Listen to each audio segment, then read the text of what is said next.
राष्ट्रीय स्वयं सेवक संघ RSS के 99 साल हो गए हैं और इसकी कोऑर्डिनेशन कमेटी की मीटिंग 31 अगस्त, 1 सितंबर और 2 सितंबर 3 दिन जो था वो वहाँ पर केरला के एक सिटी में हुई है, एक शहर में हुई है, जिसमें RSS के साथ इसके साथी सभी साथी संगठन जो कि 34-35 संगठन है, उनके भी सब पदाधिकारी जो सीनियर जैसे बीजेपी के अध्यक्ष, प्रेसिडेंट और ऑर्गेनाइजिंग सेक्रेटरी ने उसमें हिस्सा लिया। ऐसी बाकी सब जो से घटक दल है उन्होंने भी इसमें हिस्सा लिया और वहाँ पे सब बातचीत हुई। 3 दिन वहीं रहते हैं ये लोग स्वयंसेवक जो हैं।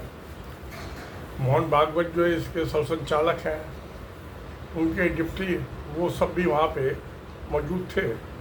उन्होंने विचार विमर्श किया। अब पिछले अगर जो 99 साल का देखते हैं, RSS की नींव जब हेगड़ेवार ने रखी थी तो इसके जाके वो मस्जिद के सामने जब नमाज का टाइम होता तो ढोल पीटने लग जाते थे, जिससे नमाज में खलल पड़े और नाराज़गी हो और मुसलमानों को परेशानी हो सके तो झगड़े डंडेबाजी लाई मारपीट भी करा दो। तो इस तरह से पिछले 99 साल का जो RSS का इतिहास है वो झूठ, असत्य, हिंसा और नफरत पर बेस्ड है। ये सारी जो तीनों चीज़ें थी ये ख़ास तौर से मुसलमानों के खिलाफ थी और छोटे तौर पर ईसाई थोड़े से ही हैं भारत में, 1-1.5% है, मुसलमान तकरीबन 14% है, तो इसे मुसलमानों पर ज़्यादा ही हमले थे। और ये शेड्यूल कास्टों के भी खिलाफ थी जो अच्छे पिछड़े हैं, जो चमड़े का रोजगार करते हैं, चमड़ा उतारते हैं मरे हुए पशुओं से, जानवरों से, उनके भी खिलाफ है, उनकी भी हत्याएं की हैं उन्होंने RSS के स्वयंसेवकों ने।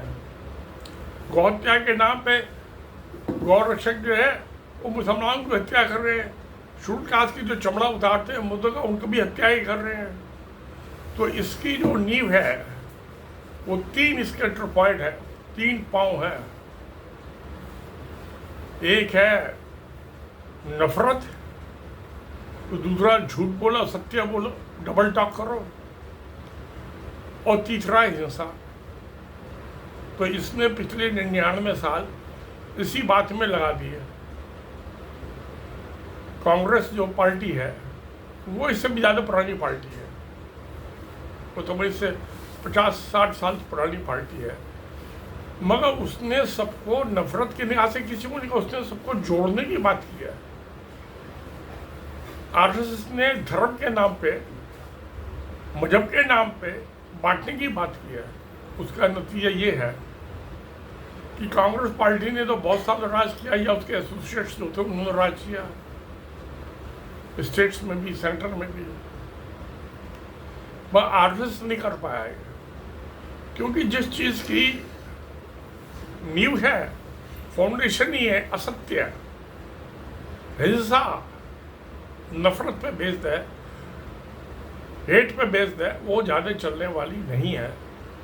RSS ने अपने आप को बदलने की कोशिश की है। अब खासतौर से आजकल जो है, क्योंकि कहते हैं कि हिस्ट्री कंटेम्पररी होनी चाहिए कि आज के हालात में हमें क्या हिस्ट्री चाहिए। हिस्ट्री फैक्ट्स पे नहीं है बेसिन की। RSS की जो हिस्ट्री बताते हैं, जिसका प्रचार प्रसार करते हैं, वो कंटेम्पररी हिस्ट्री की, आज के माहौल में क्या किस हिस्ट्री की जरूरत है।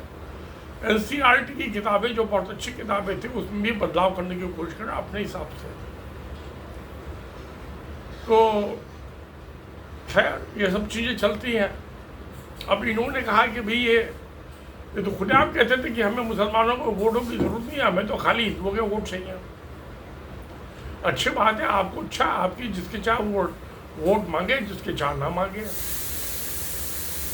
मगर इनको जो है पिछले 3-4 साल से ये हुआ कि भाई मुसलमान जो है ब्लॉक वोट देते हैं, वो हमें कोई वोट नहीं देता, 2-4% दे देते हैं कभी कभार, बाकी हमें वोट नहीं दिए, तो हमारी जो मुखालफत पार्टी में अपोजिट पार्टी उनको देते हैं। तो सोचा कैसे कि फूट करो और राज करो, डिवाइड एंड रूल, कि मुसलमानों को कैसे डिवाइड किया जाए। जैसे सनातन धर्मों में, हिंदुओं में हाई कास्ट और लो कास्ट है, ऐसी मुसल्स में भी, जो क्योंकि सब ज़्यादातर कन्वर्ट है, उसमें कुछ हाई कास्ट के हैं और ज़्यादातर लो कास्ट के, जिनको पसमंदा मुसलमान कहा गया, पसमंदा। अब ये शास्त्र है कि भाई हाई कास्ट वाले तो मुसलमान देंगे नहीं वो, तो ये पसमंदा मुसलमानों को किसी तरह से पटाया जाए, जिससे जो इनका एक मुखौटा है बीजेपी, भारतीय जनता पार्टी, भाजपा, इसको कुछ वोट मिल सके। मगर जिनके ऊपर आप 90-99 साल से नफरत, झूठ और हिंसा का रास्ता अपनाया, क्या वो आप 2, 4, 5, 7, 10 साल में बदल जाएंगे? ऐसा नहीं होता है। 3-4 जनरेशन बीत चुकी हैं, एक जनरेशन का 35 साल लगा लो, तो यानी कि तकरीबन जो है 4 जनरेशन बीत चुकी हैं। अब जो इनके अंधभक्त हैं, कट्टरपंथी हैं आरएसएस के, वो बदल जाएंगे? सवाल ही नहीं उठता। मेंटली उनका डीएनए चेंज हो चुका है, उनकी मेंटलिटी चेंज हो चुकी है। वो हिंसा, नफरत और सत्य के सिवा कुछ नहीं बोल सकते। आरएसएस कोई ओपन पार्टी नहीं है, पॉलिटिकल पार्टी होती है ओपन होती है, रिसेशन होते हैं। ये ऑर्गेनाइजेशन सीक्रेट ऑर्गेनाइजेशन है, इनकी कार्रवाई ओपन नहीं होती है। तो ये सब बातें हैं, ये 3 दिन इन्होंने किया। और अब जो है 2 तारीख को, 2 सितंबर को 2024 को, क्योंकि जब इंदिरा गांधी थी प्राइम मिनिस्टर और एमरजेंसी लगाई थी, तो इंदिरा गांधी के 15 सूत्रीय प्रोग्राम थे, 5 पॉइंट प्रोग्राम। उसमें एक था दूरदर्शी और पक्का इरादा, थिंक लॉन्ग, और उसके मजबूती के साथ, पक्के इरादे के साथ अपने अचीवमेंट के गोल की तरफ बढ़ने की कोशिश करो, टारगेट की तरफ। मैं देख रहा हूँ राहुल गांधी में भी वही चीज़ है, वो भी असल्ट कर रहा है जैसे इंदिरा गांधी असल्ट करती थी। राजीव गांधी असल्ट नहीं करता था, थोड़ा जेंटल आदमी था। मेरे राजीव गांधी से 2 दफ़ा मुलाकात हुई थी। एक दफ़ा राजीव गांधी मुझे 86 में, नवंबर 86 में, 24 नवंबर 86 को लंच पर बुलाया था त्रिमूर्ति हाउस में, जब प्राइम मिनिस्टर थे। मैं गया था वहाँ, थोड़ा जेंटल आदमी। वो पीवी नरसिम्हा राव से भी मुलाकात हुई थी, उनसे भी शेखंड हुआ था। वो बहुत सिंपल आदमी था। मैं चरण सिंह, जो पीवी नरसिम्हा राव के बाद में प्राइम मिनिस्टर था, मैं चौधरी चरण सिंह से मुलाकात हुई थी एक दफ़ा। हम कुछ लेके गए थे उनके पास मेमोरेंडम देने के लिए कि क्या होना चाहिए सर्विस में। उन्होंने कहा अभी मैं तो अभी इलेक्शन में बिजी हूँ, इलेक्शन मैनिफेस्टो बना रहा हूँ, अभी तो मेरे पास टाइम ही है, इलेक्शन के बाद आप आ जाना। मगर वो 5 महीने के बाद इलेक्शन हुए, वो इलेक्शन में हार गए, तो मुझे जाने का सवाल ही उठता था कि भाई इलेक्शन हार गए तो उन्होंने क्या करना, हमारे कुछ नहीं करना। तो हमने दिल्ली में वोट क्लब पे जो था धरना दिया था, सुबह 10 बजे से शाम के 5 बजे तक का, 8-10 आदमी जाकर बैठ जाते थे वहाँ। तो बहुत सिंपल आदमी थे चौधरी चरण सिंह भी।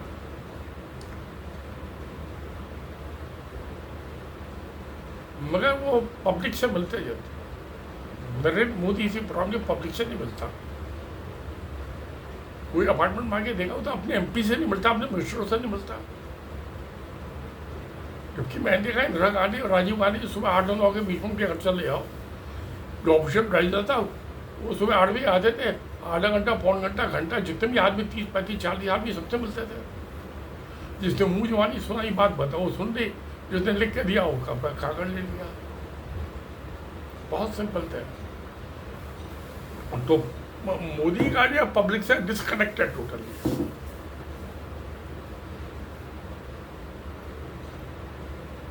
तो मगर ये जिसकी नींव नफरत, झूठ और हिंसा में बेस, तो वो चीज़ चलने वाली नहीं है। एक नहीं तो बहुत जल्दी उसका अंत हो जाएगा। अब अगले साल जो है 2025 में इसके 100 साल हो जाएंगे, 2025 के दशहरे तक।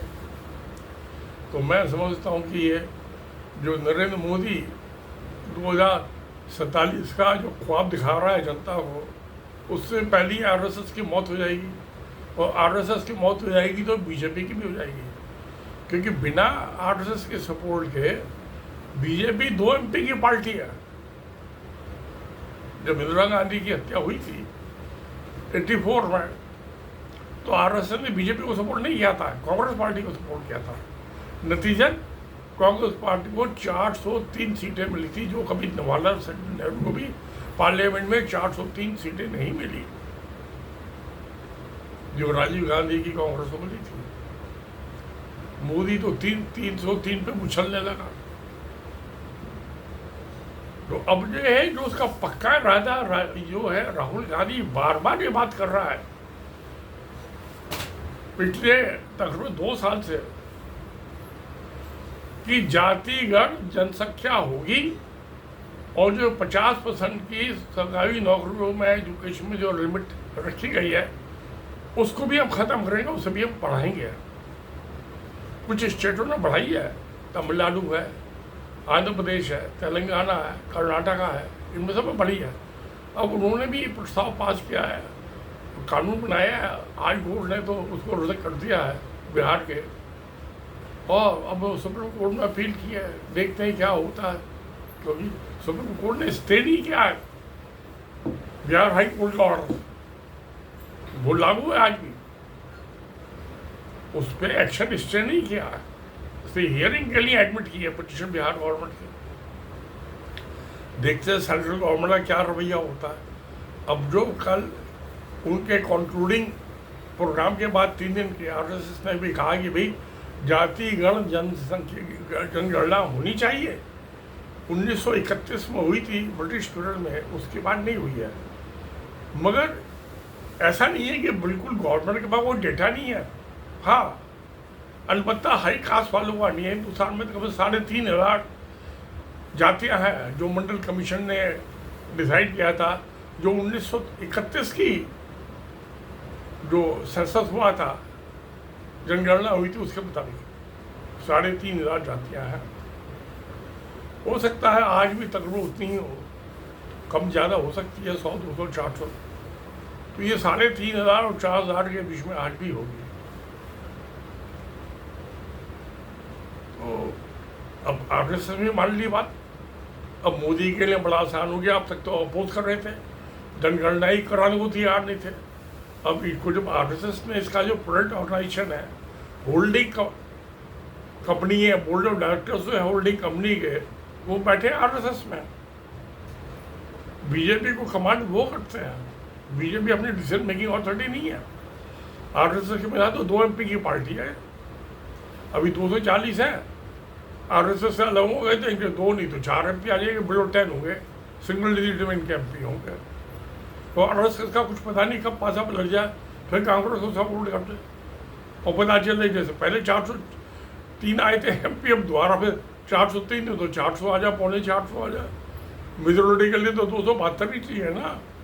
अटल बिहारी वाजपेयी ने 182 एमपी थे बीजेपी के, पूरे 6 साल प्रधानमंत्री चले, 5 साल किए, 1 साल एक दफ़ा रहे, एक दफ़ा 14-15 दिन रहे, और बड़ी अच्छी सरकार चलाई। बहुत अच्छे काम किए अटल बिहारी वाजपेयी की बीजेपी सरकार ने। 24-28 पार्टियों की सरकार थी। तो ये सरकारें बदलती हैं। तो मैं आरएसएस को समझ में आ गई बात ये कि जातिगत जनगणना कराए बिना काम नहीं चलने वाला, नंबर 1। नंबर 2, मुसलमानों से कितनी भी नफरत हो, कितने ही ढोल पीटे हों उन्होंने मस्जिद के बाहर जाके, हेगड़ेवर ने नागपुर में, कितने ही इन्होंने वो डेक ले आके म्यूज़िक सिस्टम बनाए हो नमाज के टाइम में मस्जिदों के सामने, दिल्ली में भी और जगह में, दूसरे शहरों में, जिससे मुसलमान भड़क जाए और दंगा फसाद हो। आखिर में उनको आना वहीं पड़ेगा जहाँ कुदरत का नियम है, व्हाट नेचर डिमांड्स, कि सबसे भाईचारा, प्रेम, मोहब्बत, नफरत की आंधी को ख़त्म करना पड़ेगा, जो कि मुसलमानों के खिलाफ ये 99 साल चला रहे हैं। शेड्यूल कास्टों में जो लोअर कास्ट के हैं उनके खिलाफ चला रहे हैं। ये ब्राह्मणवादी सोच को छोड़ना पड़ेगा और इंसानियत की सोच को बनाना। एक सबसे पहला धर्म है इंसानियत। कोई हिंदू मुसलमान सिख ईसाई तो बाद में ही है ना, पहले तो इंसानियत है। तो इनको एक इंसान बन के उस ढंग से सोचना पड़ेगा। अच्छा है, कुछ देर में इनको समझ में आ जाए, जल्दी आए तो ज़्यादा अच्छा है, नहीं तो आएगा तो सही, क्योंकि इसके अलावा दूसरा कोई रास्ता नहीं है। डेमोक्रेसी में, लोकतंत्र में ओपन डिबेट होती है, पब्लिक डिबेट्स होती हैं। ये सीक्रेट जो है, सीक्रेसी जो आरएसएस की है, उसको इनको ख़त्म करना पड़ेगा। जनता के सामने खुले दिल से, खुले दिमाग से अपनी बातें करो, आम आदमियों से मिलो, जो कि नहीं मिलते हैं।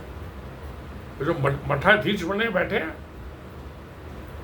7 स्टार होटल में के और 5 स्टार होटल में, इनके जो हेड ऑफिस है 7 स्टार होटल में बन के बदल गए हैं। जो बाकी स्टेट्स के 5 स्टार होटल में बदल गए बीजेपी के आरएसएस का ऑफिस में। उससे छोड़ के इनको झुग्गी झोपड़ी वाले से मिलना पड़ेगा। अगर जो जनता के बीच में रहना, यहाँ गरीबी बहुत है, नहीं तो जनता जानती है कैसे लात मार के, ठुड्डा मार के इस सत्ताधीशों को निकाल दिया जाता है। जैसे कि बांग्लादेश में अभी 5 अगस्त को हुआ था, 1 महीने पहले शेख हसीना को भाग के जाना पड़ा। अब सवाल ये, नरेंद्र मोदी और मोहन भागवत भाग के कहाँ जाएंगे? पाकिस्तान जाएंगे क्या? हाँ, ये है, अलबत्ता नेपाल जा सकते हैं। नेपाल भी नेपाल को शरण दे सकता है मोहन भागवत को, क्योंकि वह पशुपतिनाथ का मंदिर है। हालांकि वहाँ कम्युनिस्ट जो है ज़्यादा जोर पकड़ रहे हैं।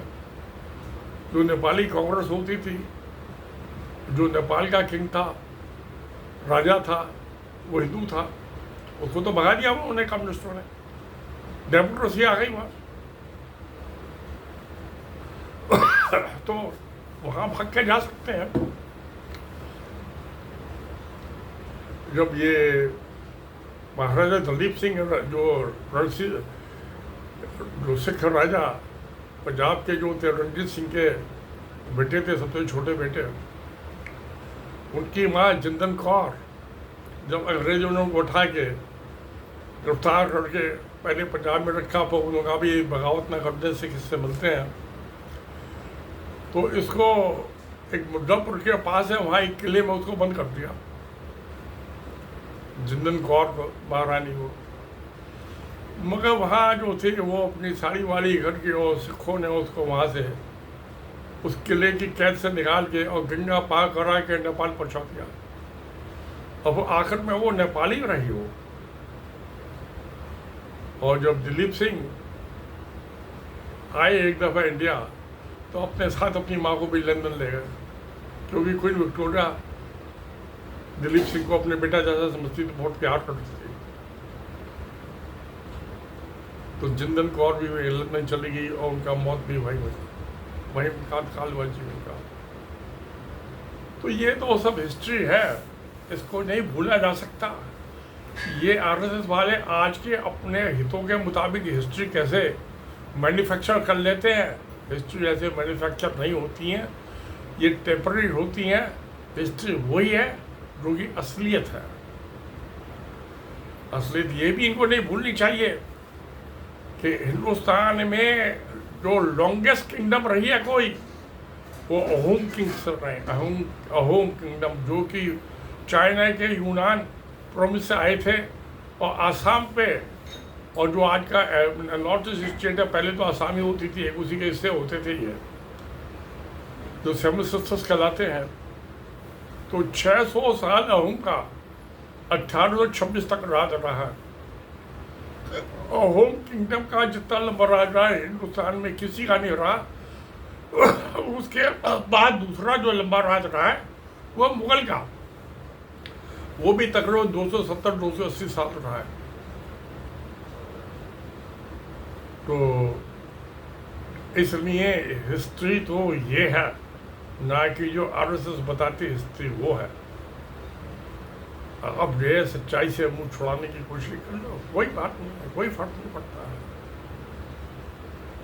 तो खैर इन्होंने एक अच्छा फैसला लिया कि भाई हमें पता तो होना चाहिए किसकी कितनी जातियां हैं, और राहुल कहते भाई जिसकी जितनी आबादी उसका उतना हिस्सा हक, उसको उतना शेयर मिलना चाहिए नेशन की एसेस में, प्रोस्पेरिटी में। तो धर्म पीछे है, जाति पहले है। ये साउथ एशिया की खूबी है, यहाँ जाति आगे चलती है, धर्म पीछे चलता है। अगर जो कोई आदमी हिंदुस्तान से इंग्लैंड चला गया, अमेरिका चला गया, वो अपनी जाति साथ लेके जाता है। अमेरिका में भी अभी तक मेरा 1-2 स्टेट ऐसे हो गए हैं यूएसए में जिन्होंने जाति को कंसिडर करके और इसको हेट क्राइम माना वहाँ पे पनिशेबल। तो जाति जो है वो धर्म से ज़्यादा इम्पोर्टेंट है।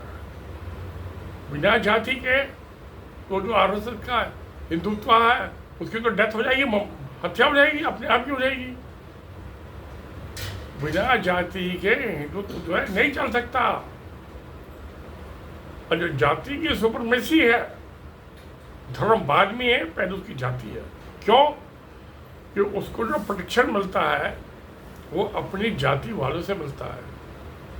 गांव में झगड़ा हो जाए तो उसकी जाति वाले आते हैं, वो पुलिस और थाने तो बाद में जाएगा, पहले तो जाएगा चौधरी जो है उसकी जाति वाला, वो इसको सॉल्व करता है। भाई कैसे तूने मेरे आदमी कैसे बदतमीजी किया, बदसलूकी की है, जाके 10 आदमी लेके जाएगा, लठ मार के आएंगे उसको। जिसकी लाठी उसकी भैंस, जिसके हाथ में लाठी, कानून उसके हाथ में लाठ।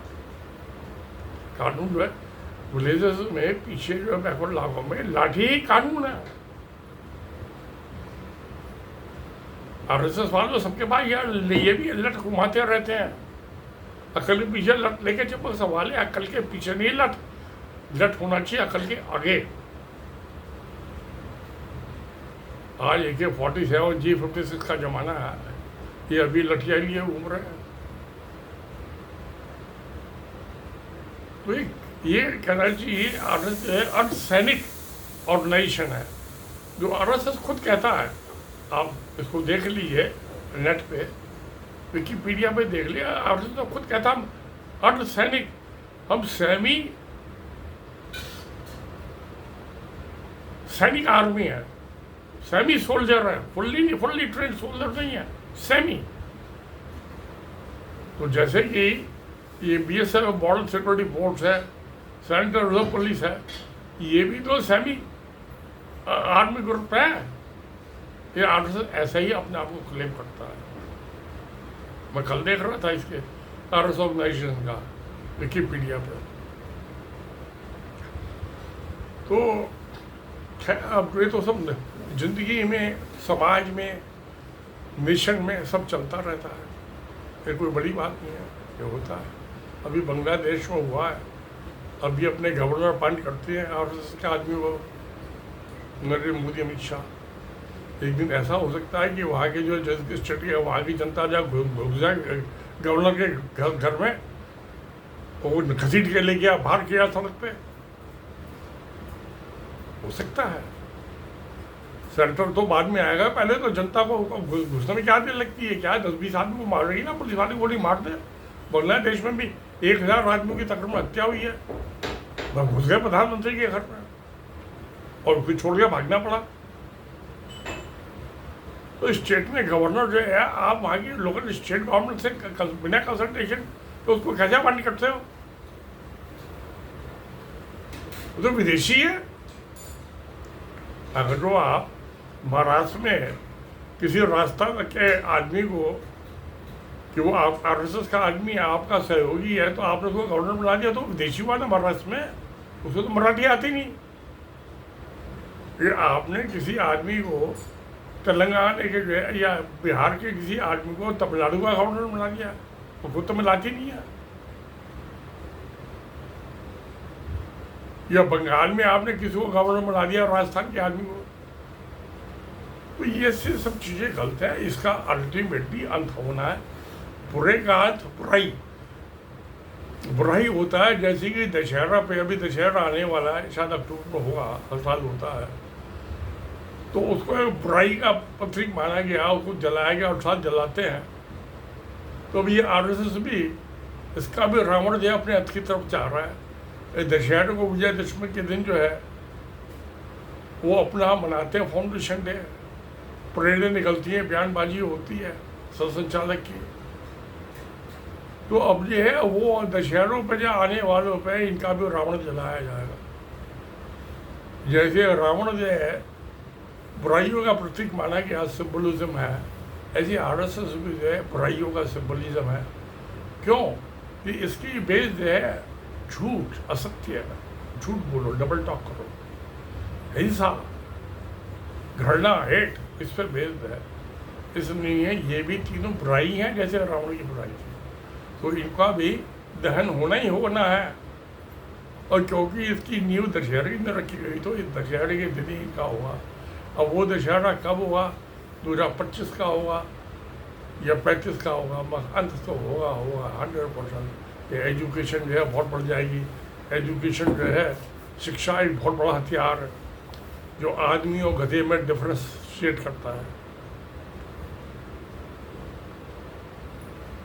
और यहाँ तो ये साउथ एशिया में बड़े बड़े महात्मा जीरो का इन्वेंशन जो है 7वीं सेंचुरी में आर्यभट्ट ने किया था। तो जमीन घूमती है सूरज की चाल, तो ये भी उसी ने इन्वेंशन किया था सबसे पहले। तो कैलकुलस जो है, डिफरेंशियल और इंटीग्रल, इसका इन्वेंशन भी तकरीबन ये 14वीं सेंचुरी में हुआ है केरला के अंदर। तो बड़े बड़े मनीषी, मैथमेटिशियन, एस्ट्रोफिजिक्स को समझने वाले आदमी इस साउथ एशिया में पैदा हुए हैं। उनका बहुत बड़ा इम्पैक्ट है। जैसे आर्यभट्ट है, ये नासा वगैरह तो सब आगे बने अमेरिका में। ये जीरो का इन्वेंशन जो था, जब 7वीं सेंचुरी में हुआ उज्जैन में, और जो ये 14वीं सेंचुरी में calculus, integral, differential, 0 to infinite और पाई, यानी कि distance, length of a diameter of a circle and the circumference, उन दोनों के ratio up to 10 with it, infinite, 0.000 up to 10 with it। तो माधवन थे, वो ब्राह्मण थे केरला में, जो 1334-35 के आसपास उनका जन्म हुआ था एक गांव के अंदर।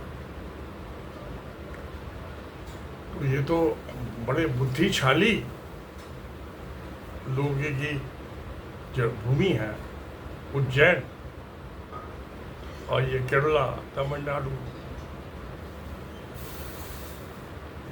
जो वहाँ मंदिर बने हैं साउथ में, मैं देख के आया था तमिलनाडु में।